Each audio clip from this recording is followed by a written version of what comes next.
Donald Trump the unpredictable पहला address था nation से इस जंग को लेके, ईरान जंग को लेके। उसमें भी उसने एक बहुत बड़ा यू टर्न लिया। डोनाल्ड ट्रंप ने कहा कि हम इस जंग से निकल रहे हैं। डोनाल्ड ट्रंप कह रहे हैं कि कम से कम 3 वीक्स तो अभी इस जंग में अभी हैं। चाइना ने भी हाथ ऊपर कर दिए हैं। China not ready to become a जामन, to become a guarantor of US Iran ceasefire. Straightforward no है टू ट्रंप कि हमने इस जंग में नहीं एंटर होना। इसराइल कहाँ खड़ा है, इसराइल का मूड नहीं लग रहा और इसराइल के कुछ जो दोस्त हैं गल्फ रीजन में वो भी नहीं चाह रहे कि जल्दी जंग बंद हो। पहला ईरानी टैंकर जो है बड़ा वो इंडिया में लैंड कर गया।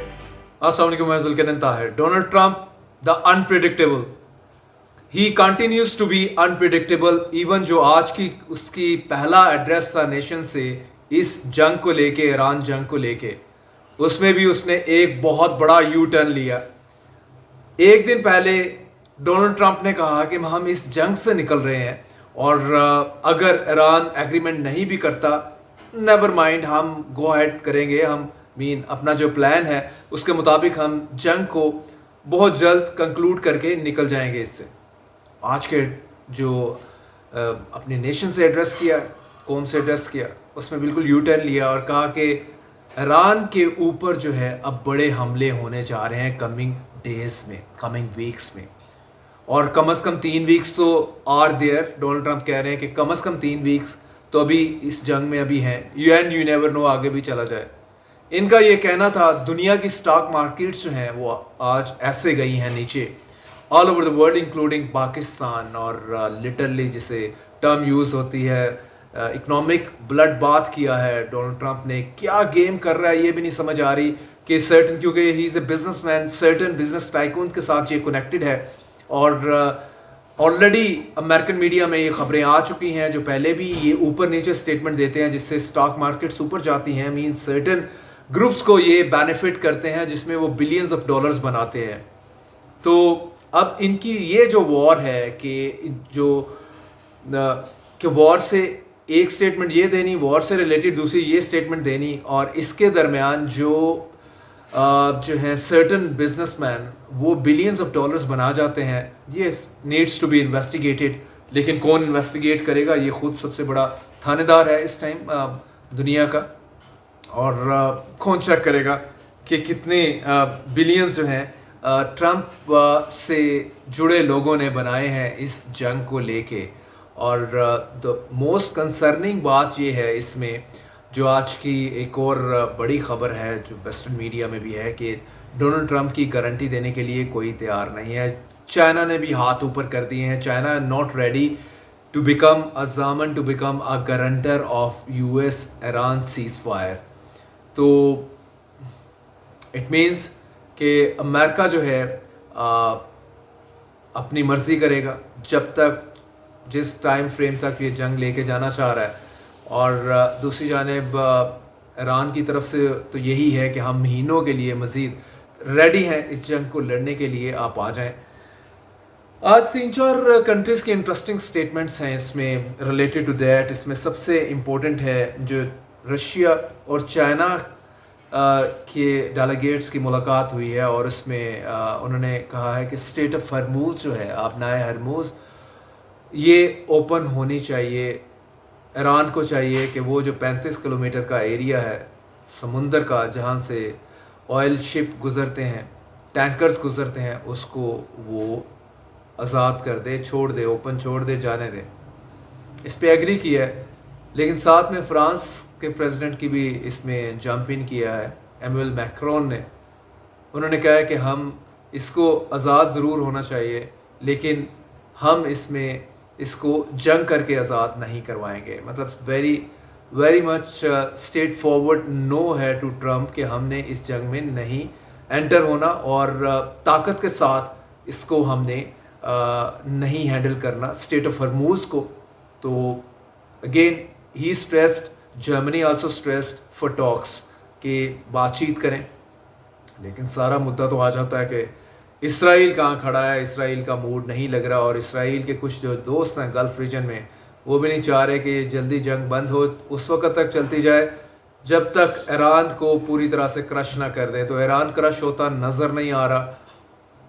एक तो उसकी अपनी उसकी स्मार्ट स्ट्रेटजी है सो फार, और पैरेलल जो है रशिया उसको सपोर्ट कर रहा है। That is another major area या major aspect of it. India का भी यहाँ पे एक और मैं आपको बताता चलूँ, इंडिया 7 साल के अंदर, पहले जब अमेरिका ने सैंक्शंस ऑफ एंड ऑन लगाता रहा है ईरान के ऊपर, तो पिछले 7 साल से ईरानी ऑयल जो है वो इंडिया ने नहीं लिया, आल्दो ये उसका दोस्त अपने आप को क्लेम करता है ईरान का। अब चूँकि ऑयल की शॉर्टेज है, हरमूज बंद है, आ नहीं सकता, तो ईरान का ऑयल ये फॉर द फर्स्ट टाइम पहला ईरानी टैंकर जो है बड़ा, वो इंडिया में लैंड कर गया। तो इंडिया भी थूक के चाट रहा है इन दैट कॉन्टेक्स्ट कि पहले जो अमेरिका ने इस पर सैंक्शंस लगाई तो इससे रिफ्यूज़ कर दिया था ईरान से स्टेट पे कि मैं नहीं ले सकता आपका ऑयल, क्योंकि मुझे जो है अमेरिका बहादुर मारता है या मारेगा, तो बड़ी मेहरबानी आप अपना ऑयल अपने पास रखें। अब जब जैसा ही पेट्रोलियम नहीं मिल रही, गैस नहीं मिल रही, तो ईरान से तरले करके ये एक शिप जो है, ऑयल शिप, ये मंगवाया है। और Iran is kind enough, generous enough कि ठीक है भाई आप ले लो, खैर इसमें तो पैसे तो बनेंगे उसके भी। एक और इसमें इंटरेस्टिंग डेवलपमेंट है आज की, वो ये है कि ईरान प्रेसिडेंट ने लेटर लिखा है अमेरिकन्स को, अमेरिका के लोगों को, और उसमें उन्होंने बताया है कि ये आपका जो प्रेसिडेंट है ये इसने गलत जंग इम्पोज की है मिडल ईस्ट में हम पर, और पूरी दुनिया की इकोनॉमीज़ को या पूरी दुनिया पर इसने जो इसका इम्पैक्ट आ रहा है, इसका रिस्पॉन्सिबल सिर्फ एक शख्स है, वो है डोनाल्ड ट्रंप। और उसने ये भी पूछा है कि आप इससे पूछें डोनाल्ड ट्रंप से, ये कहता था कि अमेरिका फर्स्ट, लेकिन ये अमेरिका फर्स्ट नहीं, ये he is protecting the interest of Israel, इसने इसराइल को पहले रखा है। तो कहते हैं क्वेश्चन करें अपने प्रेसिडेंट से, ये आपको कहाँ लेके जा रहा है। महंगाई इस जंग से पहले अमेरिका में 25% बढ़ी है, तो वो कह रहे हैं कि 25% महंगाई का कौन रिस्पॉन्सिबल है। आपके सोल्जर्स भी they are losing their lifes, उनके कॉफिन्स भी आ रहे हैं, तो हु इज़ रिस्पॉन्सिबल। और ये क्वेश्चंस हैं, मैंने कहा पूछें ज़रा ट्रंप एडमिनिस्ट्रेशन से, पूछें ट्रंप से। और इस चीज़ को भी लेके कि ईरानियन पीपल जो है वो carries no hostility, no animosity for American people.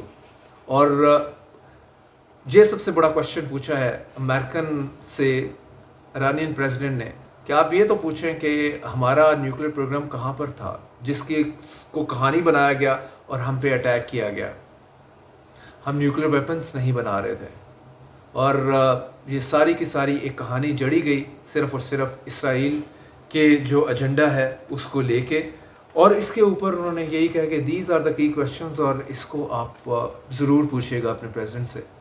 और दूसरी जानिब जो है डोनाल्ड ट्रंप मुश्किलात में है। पूरा अमेरिकन मीडिया आज जो उन्होंने कौम से ख़िताब किया है उसके ऊपर क्वेश्चन कर रहा है कि बेशुमार जो मेन क्वेश्चन थे उनके आंसर आप नहीं दे सके।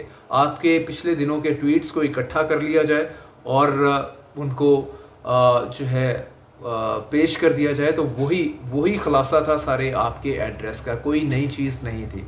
आपने कोई फ्रेमवर्क नहीं बताया कि हम अब इस जंग में हमारे कितने ऑब्जेक्टिव अचीव हो चुके हैं, कितना काम हमारा बाकी है और अब हम कब तक आ जाएंगे। एक टेंटेटिव डेट आप 3 वीक्स की बात करें, 2 से 3 वीक्स, इससे पहले आप 4 से 5 वीक्स कह रहे थे। 5 week, we are into 5th week of the war, 5वां हफ्ता जारी है। तो इससे पहले डोनाल्ड ट्रंप का क्लेम था कि 5वें हफ्ते ये जंग ख़त्म हो जाएगी। अब ये 3 हफ्ते मजीद दे रहे हैं, मजीद वो कह रहे हैं ये टाइम फ्रेम भी नहीं है आप, क्योंकि कह रहे हैं कि हम बड़ा हमले जो है वो अब फॉलो करेंगे ईरान के ऊपर।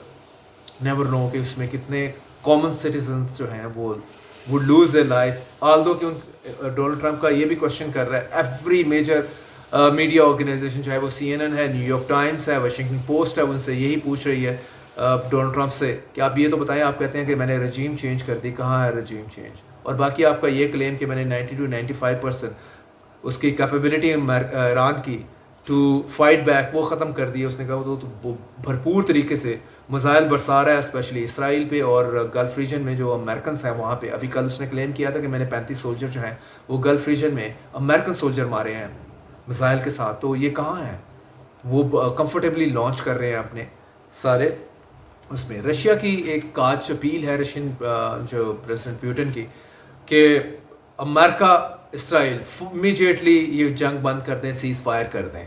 अगर आप इसको बढ़ाएंगे तो ये बड़े खत्ते में भी फैल सकती है।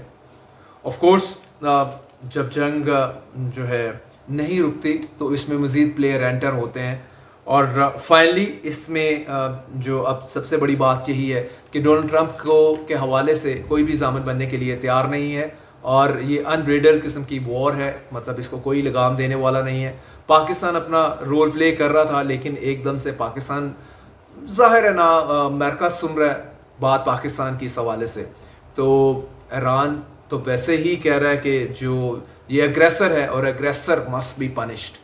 तो मिडिल वे कैसे निकलेगा मुश्किल लग रहा है।